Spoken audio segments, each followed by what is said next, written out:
My prayer for you and I today is that may we not encounter an enemy that would not back off, because, hey, at this point, I am flabbergasted, I am amazed, I am surprised, because you all know Natasha Akpoti, the woman who won the Kogi State Senatorial District in Kogi State. She won against the APC candidate, Sadiko.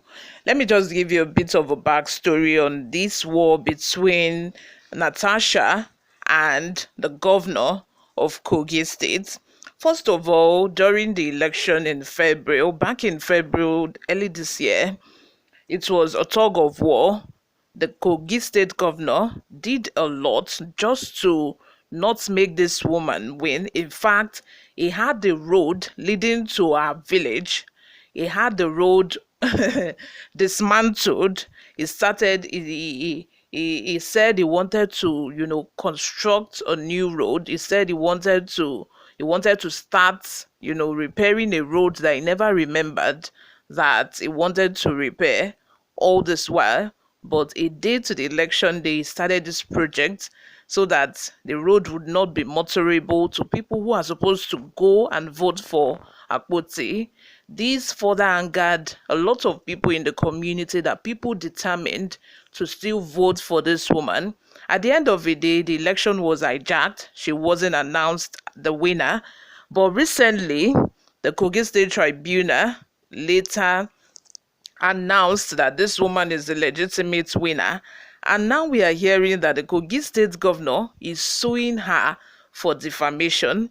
I don't know which type of defamation he's suing her for, because it was in the news. This story I'm telling you, a lot of people knew about it. So I don't know how this woman defamed him. I don't know what he's trying to achieve with this. In fact, he's suing this woman 5 billion naira. This is why I had to pray that prayer when starting this video, that may God not allow us to encounter the kind of enemy that will not back down, because this fight have started since early this year, and by now you would think the governor of Kogi State would back down, but he's not backing down.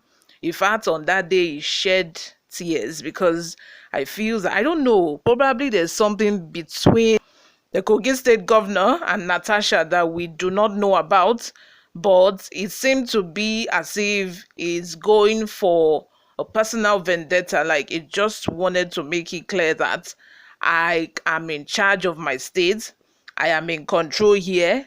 I can do whatever I want to do, and you cannot come nowhere and take over my state. I think he's just trying to pass a message across. And since Natasha had been announced the legitimate winner, I think it's just trying to take a push. And at this point, I don't think that he's going to get that. But before we go into the details of today's news, if you haven't subscribed to this channel, please do well to subscribe. Turn on the post notification bell so that you can be the first person to get notified whenever we upload a new video. Help us grow this channel by giving this video a massive thumbs up so that it gets recommended to other YouTube viewers all around the world as well. Lastly, please leave your opinions in the comment section below. Without further ado, let's delve right into the details of today's news. Natasha Akpoti must apologize to me on 4 TV stations, Yahaya Bello tells court. Governor of Kogi State, Yahaya Bello, has dragged Natasha Akpoti Oduagan to court over an alleged case of defamation. In a suit in the suit filed at the Kogi State High Court last week, Governor Bello prayed the court to compel Akpoti Uduaghan to tender an unreserved apology to him on 4 national television stations. So what is hungering this man now is apology. That is what is hungering Yahaya Bello. He just wants apology from her. The Kogi State governor told the court to restrain Akpoti Uduaghan from making further statements about him. Governor Bello is also demanding the sum of 5 billion naira as damages from Akpoti Uduaghan. The governor's suit reads, and I quote, a declaration that the defendant's oral interview held on Arise on the 4th day of November 2022, which described the claimant as a murderer, killer, perpetrator of evil acts, and a terror to the people of Kogi State, is capable of, and indeed has lowered the claimant the estimation of right-thinking members of a society. An order of these honorable courts compelling the defendant to, within 48 hours of the order of these courts, publish in 5 national dailies and also grant broadcast statements on Arise TV, AIT, NTA and Channels TV platforms, a retraction of our frivolous allegations, and also tender unreserved apology to the claimant for the defamatory statements and comments made against him. An order of perpetual injunction restraining the defendant, either acting by herself or through agents, privies, associates, howsoever described, from any publication or further broadcast of the defamatory words and statements complained of, or any other similar libellous articles about the claimant, or in any other form, or online, on print or social media, or say or produce any other material on TV or radio which is capable of defaming the claimant.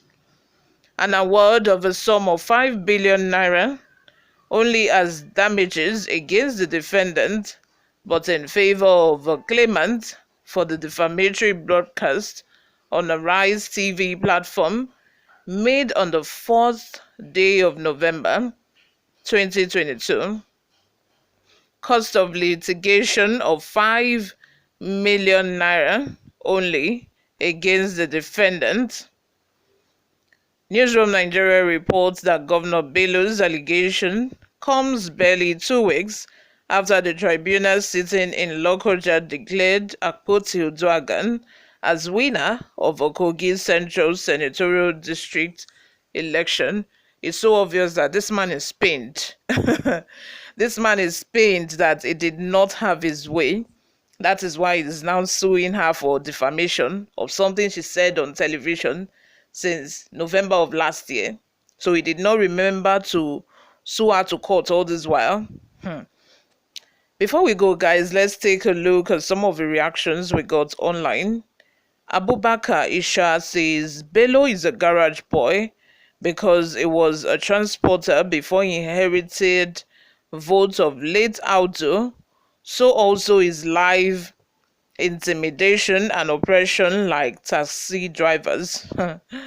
Lastly, Oke Martin says Yahaya Bello's SSs and insubordination should be checked.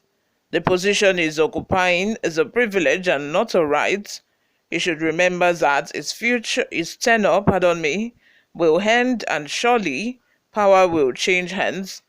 He is not above the law, but should know that there were others before him, and the system paves way for upcoming dynamic and sound politicians.